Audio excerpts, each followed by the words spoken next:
Welcome back. સમાચાર અમદાવાદથી. શીલજની Allan ઇન્સ્ટિટ્યૂટમાં આરોગ્ય વિભાગ દ્વારા દરોડા પાડવામાં આવે છે. કેન્ટીનમાં તપાસ દરમિયાન સામે આવ્યા ચોંકાવનારા દ્રશ્યો. કેન્ટીનમાં સડેલા ટામેટા અને ગંદકીનું સામ્રાજ્ય જોવા મળ્યું. એક્સપાયરી ડેટ માર્યા વગરના પેકેટ પણ જોવા મળ્યા. મંજૂરી કે લાયસન્સ વિના કેન્ટીન ચાલતી હોવાનો ખુલાસો પણ થયો છે. એલન ઇન્સ્ટિટ્યૂટ કે જ્યાં વિદ્યાર્થીઓ મોંઘા ભાવે ભણવા જતા હોય છે, એ ઇન્સ્ટિટ્યૂટમાં એક્સપાયરી ડેટ વગરના પેકેટ જોવા મળે, સડેલા ટામેટા જોવા મળે, તો આ લાયસન્સ વગરની કેન્ટીન હોવાનો પણ ખુલાસો થયો. તમામ લોકો માટે ચોંકાવનારા સમાચાર.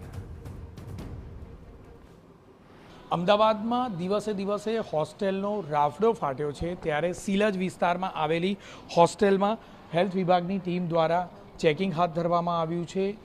કેન્ટીનમાં વપરાતી તમામ વસ્તુઓ તેમજ જે કેન્ટીનમાં વાપરવામાં આવતી જગ્યાઓ કે જ્યાં હેલ્થ વિભાગની ટીમ દ્વારા ચેકિંગ હાથ ધરવામાં આવ્યું, તમામ જગ્યાઓ પર યોગ્ય રીતે સફાઈ રાખવામાં આવે છે કે કેમ, સાથે જે વસ્તુઓનો ઉપયોગ કરવામાં આવે છે તેનું મેન્યુફેક્ચરિંગ ડેટ સહિતની તમામ વિગતો ચેક કરવામાં આવી. સફાઈ બાબતે આખરે કયા પ્રકારની દરકાર લેવામાં આવે છે તે ચેક કરવામાં આવ્યું. નોંધપાત્ર બાબત છે કે કેટલીક વસ્તુઓમાં મેન્યુફેક્ચરિંગ ડેટ ન હોવાનું પણ જોવા મળ્યું હતું. આ જ બાબતની ગંભીરતાને ધ્યાન પર રાખી અને હેલ્થ વિભાગની ટીમ દ્વારા નોટિસ આપવાની કામગીરી હાથ ધરવામાં આવી. અમદાવાદના અલગ અલગ વિસ્તારોમાં આ જ પ્રકારનું ચેકિંગ હેલ્થ વિભાગની ટીમ દ્વારા હાથ ધરાયું છે. કેમેરામેન દીપક સૈન સાથે જિગ્નેશ પટેલ, TV9 અમદાવાદ.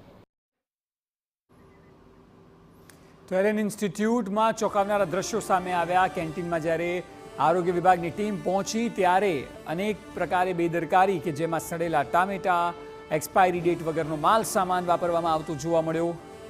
લાયસન્સ વગર આ કેન્ટીન ચાલતી હોવાનો ખુલાસો પણ થયો છે.